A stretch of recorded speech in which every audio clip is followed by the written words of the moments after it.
Le projet dont on veut parler aujourd'hui est un projet d'une ampleur inédite en Europe. En effet, il n'y a pas une usine photovoltaïque en Europe de la taille que nous voudrions construire en France à Sarreguemines-Hambach. Notre objectif aussi avec cette usine n'est pas seulement de servir le marché français, mais est évidemment de servir le marché européen, mais avec un produit, une production made in France, un marché européen qui est en plein essor et qui est aussi une région très importante pour notre société parce qu'on a nos origines ici, on a une organisation ici.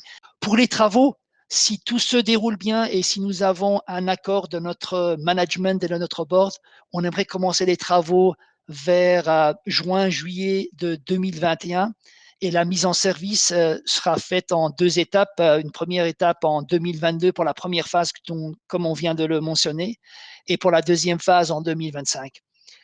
Il est important juste de souligner une chose, la décision définitive de notre société n'a pas encore été prise. Elle sera sans doute prise d'ici la mi-mars. Et donc, c'est des procédures parallèles.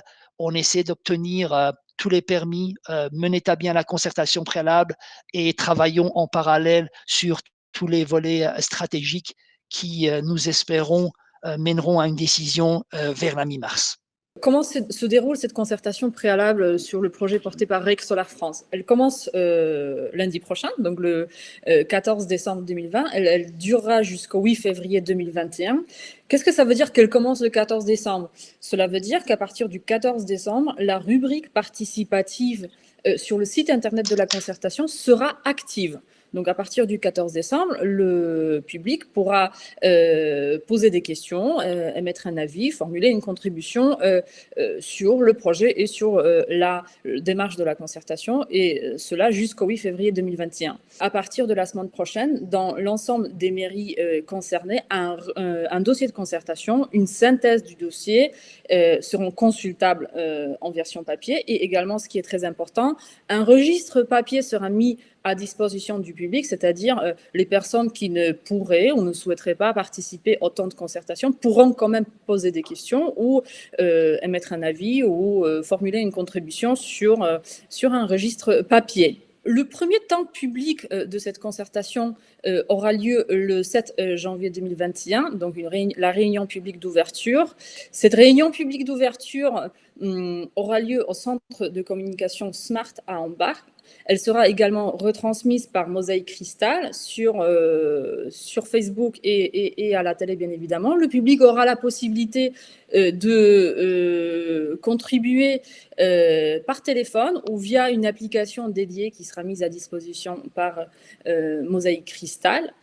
Ensuite, une table ronde débat est prévue le 13 janvier à 18h. Cette table ronde débat portera sur la thématique d'inscription du projet dans la stratégie de transition énergétique française européenne. Cet événement se déroulera uniquement à la télé, donc sur Mosaïque Cristal, et pareil, le public aura la possibilité de contribuer par téléphone ou via une application. Ensuite, 3 ateliers contributifs pédagogiques sont proposés au public pour approfondir certains éléments techniques du projet. Donc le premier, le 19 janvier, portera sur la question des risques et suivi. Le deuxième, le 21 janvier, dédié aux bénéfices territoire et durabilité du projet. Et le troisième atelier, le 28 janvier 2021, dont la thématique sera définie en fonction des questions, en fonction des échanges à l'issue de la réunion publique d'ouverture. Ces 3 ateliers-là, a priori, c'est en tout cas notre objectif, se dérouleront en présentiel. Si les consignes sanitaires ne nous le permettent pas, ils auront lieu en ligne. Et enfin, la réunion publique de clôture qui aura lieu le 4 février 2021.